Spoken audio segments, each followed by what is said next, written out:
You know, I'm a good age now.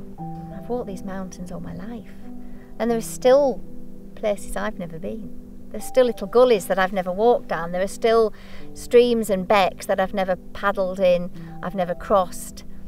And it's no different than when I was a little girl in those Wellingtons, climbing up there with my granddad with his pipe. It's still the same, and it's just never going to change. And Granddad's thing was just to be brought to sit down in the valley bottom, to look at the lake, to look up to the mountains and imagine what was up there. And I think what was special for him, Grandad always used to say, when he could no longer get up there, as long as he could see what was up there, that's all that mattered, he could remember.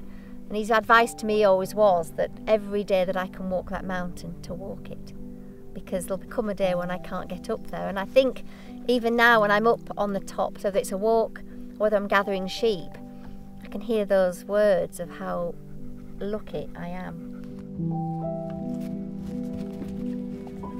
But this area has something, and I think what it has is some kind of spirit all of its own. And it's very special, and it's hard to describe sometimes. I mean, I can describe it in voice, but not always in word. If I try to put it down on paper with a pen, I'm lost to it. And they do something to you, these mountains. They sort of make you feel good here. They hit you right in the heart.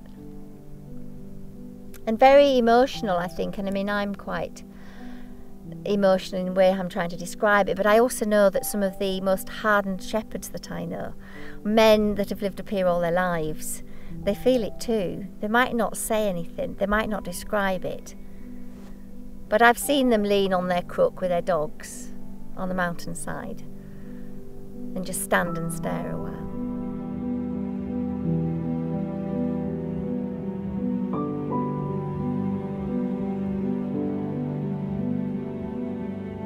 So it's an incredibly special area. It's still wild, and particularly the Scawfells are still wild. It feels like, well, it's never changed, I don't think, you know, from hundreds of years ago. And I think it's one of the last places you can still come where, on a day like today, there's probably just me and a skylark and a dog and a few herdwick sheep. It's incredibly beautiful, very inspiring. I mean, I feel certainly closer to heaven when I'm up here.